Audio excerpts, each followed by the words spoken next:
तो ये सारा मामला इमाम साहब जो मैं आपको बता चुका हूँ। अब्बू बिल्कुल भी राजी नहीं है बेटी को कुछ देने के लिए।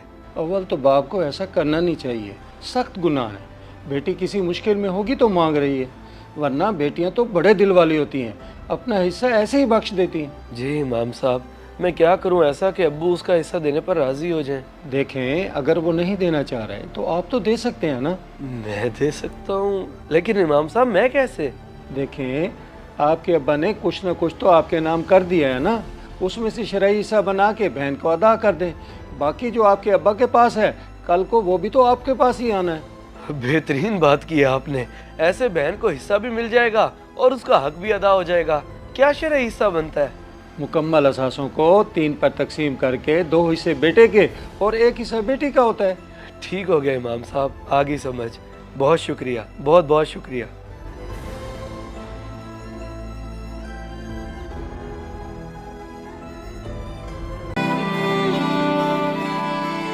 अस्सलामुअलैकुम वरहमतुल्लाह, अस्सलामुअलैकुम वरहमतुल्लाह। अल्लाहु अकबर।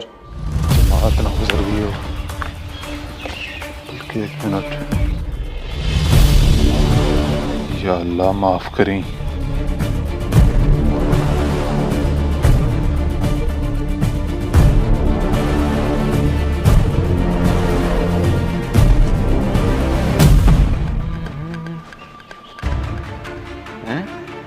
मेरी जूती कहाँ गई?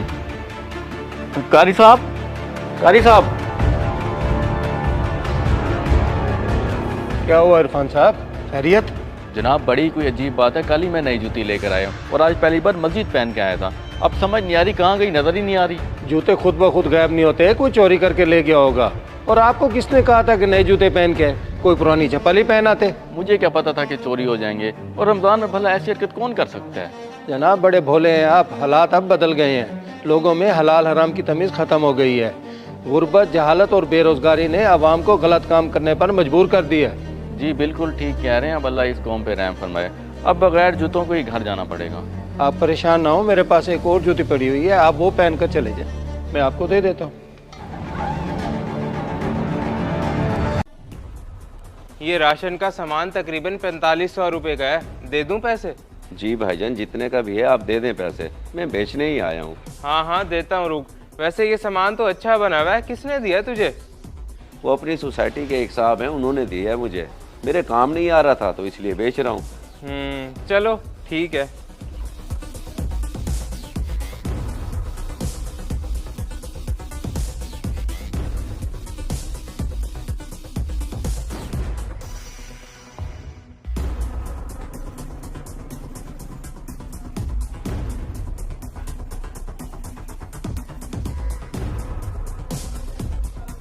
बेटे, ये जो नज़ीर गार्ड है, इसको राशन दिया था हमने।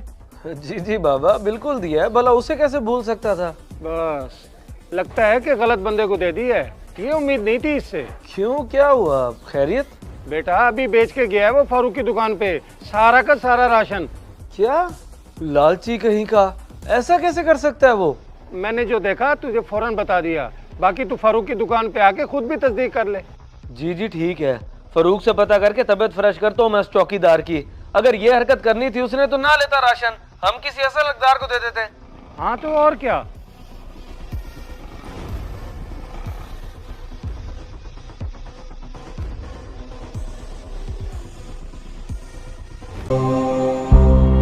इकरा बेटी, किधर हो? अबू आप इतने दिनों बाद मेरे घर आए? आए बैठे। बस बेटा यहाँ से गुजर रहा था, सोचा आपसे मिलता जाऊं। वैसे शरोज कहाँ है? बस क्या बताऊं, मुझे बड़ी फिक्र रहती है उनकी। ऑफिस के काम में इतना मसरूफ रहते हैं कि रात भर घर नहीं आते, दिन में भी आते हैं तो बस थोड़ी देर के लिए। अच्छा, अल्लाह करे काम में ही मसरूफ हो, वरना आजकल के मर्दों का कोई पता नहीं चलता कि बाहर क्या करते फिरते हैं। वैसे भी शहरोज को किस चीज की कमी है? क्या मतलब, आप कहना क्या चाहते हैं? मैं समझी नहीं। मेरी बेटी बहुत भोली हो तुम, कहीं वो दूसरी औरत के चक्कर में तो नहीं? ख्याल करना। नहीं अबू, ऐसा नहीं हो सकता। शहरोज ऐसा सोच भी नहीं सकते, वो तो मुझसे बहुत प्यार करते हैं, मेरा बहुत ख्याल रखते हैं। ठीक है बेटा, अल्लाह पाक आप लोगों का प्यार सलामत रखे। आमीन। आप बैठे, मैं आपके लिए चाय बना कर लाती हूँ। सुनाए चुगताई साहब, कैसी तबीयत है आपकी? और ईद की तैयारियों का बताएं, कल ईद जो है। दिल साहब अल्हम्दुलिल्लाह अल्लाह पाक का एहसान है। बाकी आप ईद की तैयारियों का ना ही पूछें तो बेहतर है। क्या मतलब चुगताई साहब, ऐसा क्यों कह रहे हैं आप? जनाब ये ईद की खुशियाँ सिर्फ अमीर लोग मना सकते हैं, हम जैसे गरीब लोग तो 2 वक्त की रोटी के लिए तरस जाते हैं। खुशियाँ तो दूर की बात है। चुगताई साहब आप अल्लाह की रहमत से क्यों मायूस होते हैं? अल्लाह पाक करम करेगा। और ईद तो अल्लाह की तरफ से दिया गया एक बहुत बड़ा इनाम है, जो सिर्फ अमीरों के लिए नहीं बल्कि हर साहिब ईमान के लिए बराबर है। सही बात है जनाब, हम जैसे लोग ईद की खुशियाँ कैसे मनाएं, जिनको ईद की नमाज पढ़ते ही ये फिक्र लग जाती है कि बच्चों के लिए दोपहर के खाने का इंतज़ाम भी करना है। चलो खैर ठीक है, मैं चलता हूँ, ज़रा मुझे जल्दी है। अल्लाह पाक आपकी तमाम मुश्किलात आसान फरमाए। आमीन, जज़ाकल्लाह जनाब।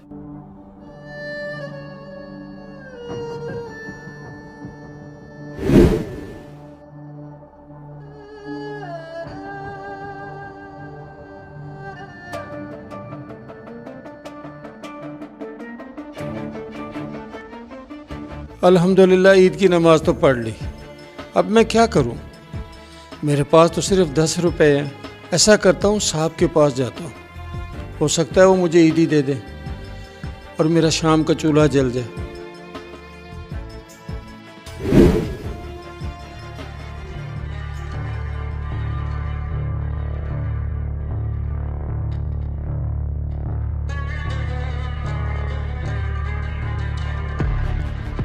ये क्या बिलाल मियाँ, आज तो ईद का दिन है, आज तुम क्यों आए हो?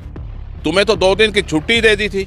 बस साहब जी, घर बैठा बोर हो रहा था, सोचा काम पे ही चला जाऊं। तुम 2 दिन बाद आना। आज मैं और मेरी पूरी फैमिली अपने बड़े भाई के घर लाहौर जा रही है। अपने घर चले जाओ, यही ईद की छुट्टियां तो होती हैं जिसमें हम अपने अजीज़ों व अकारिब से मिलते हैं। ठीक है साहब, मैं चला जाता हूँ, मगर मैंने आपसे एक बात करनी थी। जी जी जल्दी बोलो। मुझे कुछ पैसे चाहिए थे, आप मेरी तनख्वाह में से काट लेना। रमज़ान में महंगाई की वजह से सारी की सारी तनख्वाह वक्त से पहले खर्च हो गई है। वाह, पैसे ही मांगने थे तो पहले ही बता देना था। ये गाड़ी साफ करने की क्या ज़रूरत थी? तुम जैसे लोग तो अपने मतलब के लिए कुछ भी कर सकते हो। जाओ, पैसे नहीं हैं, तनख्वाह अपने वक्त पे मिलेगी। साहब जैसा आप सोच रहे हैं ऐसी कोई बात नहीं है। चलो खैर, मैं चलता हूँ। ओ जाओ जाओ।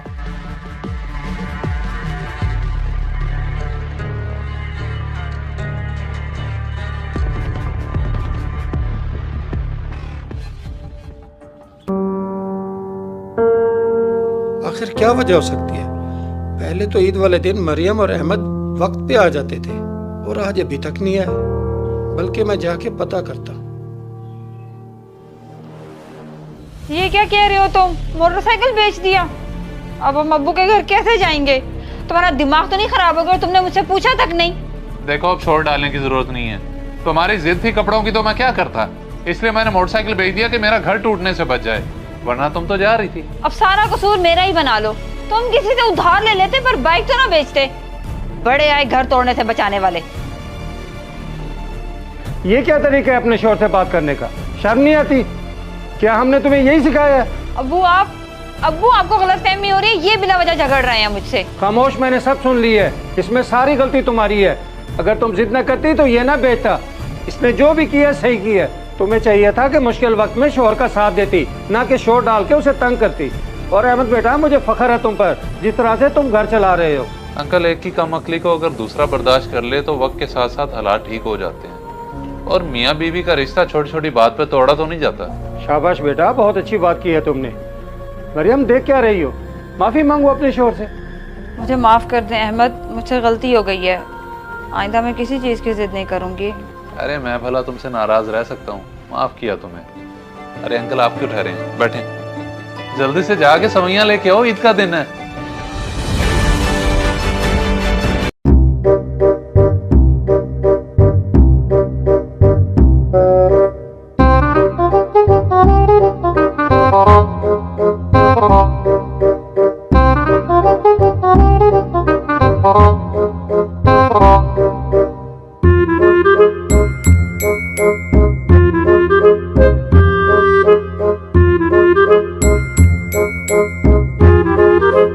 अस्सलाम वालेकुम जी। जी वालेकुम अस्सलाम। ये मेरे वालिद साहब हैं, अंदर बिठाए इनको। जी जी, ले आए। शकूर, बिठाओ इनको। बैठे बाबा जी, बैठे। बैठो बाबा जी छोड़ दो, पहले बैठो। जूस अगर हो तो बाबा जी को जूस तो पिला दे। जी जी जी। माजिद भाई, ठंडा जूस लेना। हमारे पास भी तो अच्छा जी, हमें कुछ सामान चाहिए, ग्रासरी मिल जाएगी? जी जी, आप बोलते गए, हम निकालते जाते हैं। ठीक है जी।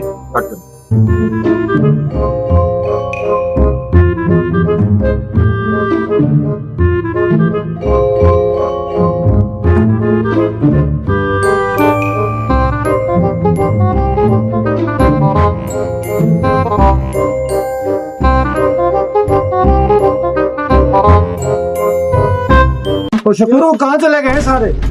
बिल भी नहीं दिया उन्होंने। कोई बात नहीं, उनका अब्बा जी तो बैठे हुए हैं ना, ये इनसे बिल वसूल करेंगे हम। ओए अब्बे के पुत्र, मुझे तो कोई गड़बड़ नजर आती है। अब्बा जी, ओ अब्बा जी। और बुला तो ऐसे रहे जैसे चढ़ाती की बात। आपके बेटे कहाँ है? सोते बेटे, आपके बेटे। मेरे तीन लपेटे, तेनू की बता, तीन लपेटे। और आपके बेटे कहाँ हैं? मेरे बेटे कितना? तो मैं तो आप फकीर बंदा, उन्होंने मेनू क्या चाचा तेनू खाना खवाने हैं। तो चलो, सब निकलो, करके अच्छा काम।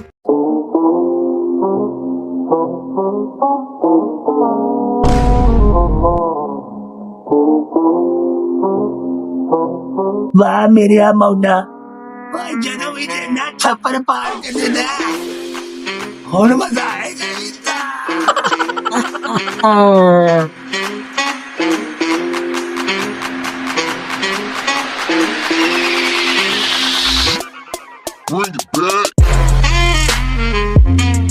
और बाबा जी तो भाग गए ने। ओ, वो तो पैसे के ले गए। 50,000 का सामान ले गया, 50,000 यहाँ पड़ा हो तो ले गए। ईद तो पूरी ₹1,00,000 की गई। अब क्या?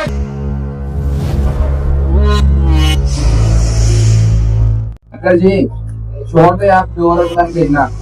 आपको ये पता है इसमें पाबंदी लगी हुई है, पर आप ये देख ले, मेरा कान कट गया कल। ये नुकसान कौन पूरा करेगा? और कान ही कटा है ना, कौन सी गर्दन कट गई है? वैसे भी जिसकी मौत जैसे लिखी होती है वैसे आती है। जाओ अपना काम करो। ठीक है, फिलहाल तो हम लोग जा रहे हैं, लेकिन जब आपको कुछ भारी नुकसान होगा ना, आपको तब ये बात समझ आएगी। जाओ जाओ।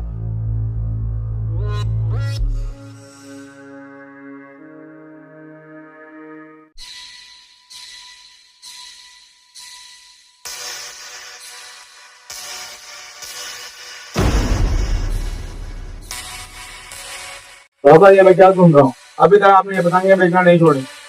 आप इसका अंजाम भी जानते हैं, अगर किसी ने आपकी कंप्लेन कर दी तो पुलिस का रेड हो जाएगा। तो भी लोगों की तरह शुरू हो गया।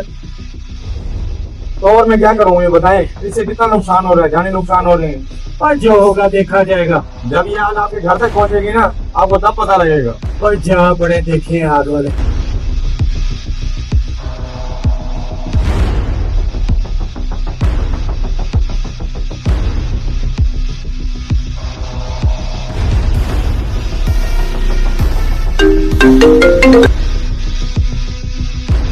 जी अस्सलाम वालेकुम।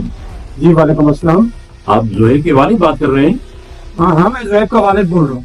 जी मैं डॉक्टर अमजद बात कर रहा हूँ। जी दरअसल आपके बेटे जोहेब के गर्दन पर डोर फिर गई है। क्या? मेरे बेटे की गर्दन पर डोर फिर गई? खून बहुत बह चुका है, उसकी हालत जो है ना इस वक्त बहुत सीरियस है। हाँ जी जी, हॉस्पिटल में एडमिट है इस वक्त वो। मैं भी आ रहा हूँ, अभी आ रहा हूँ।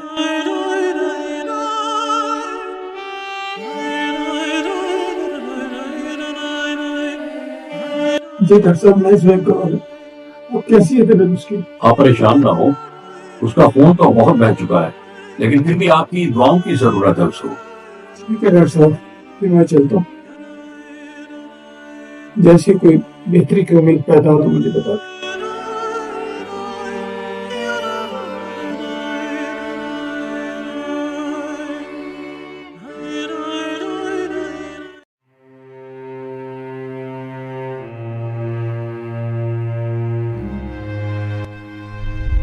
जब ये आग आपके घर तक पहुँचेगी ना, आपको तब पता लगेगा।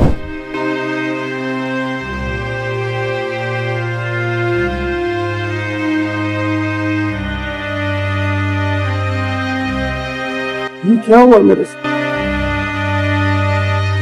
आखिर वही हुआ ना जिसका मैं हकदार था। मैंने जो बोया था वही काटना। लोग मुझे समझाते पर मैं ना समझा, मैं ना समझा।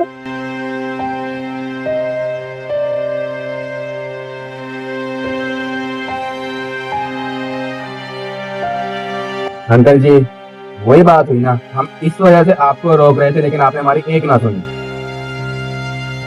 बेटा मैं गलत था। चलो अंकल आपको अपनी गलती का एहसास तो हुआ, वो तो ठीक है, लेकिन मेरा बेटा। अंकल जी आप टेंशन ना लें, वो देखे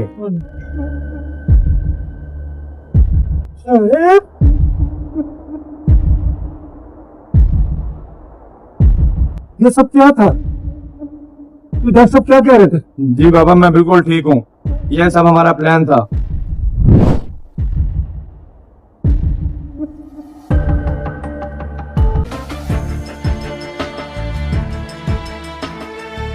जी अस्सलाम वालेकुम, आप जुहैर के वालिद बात कर रहे हैं?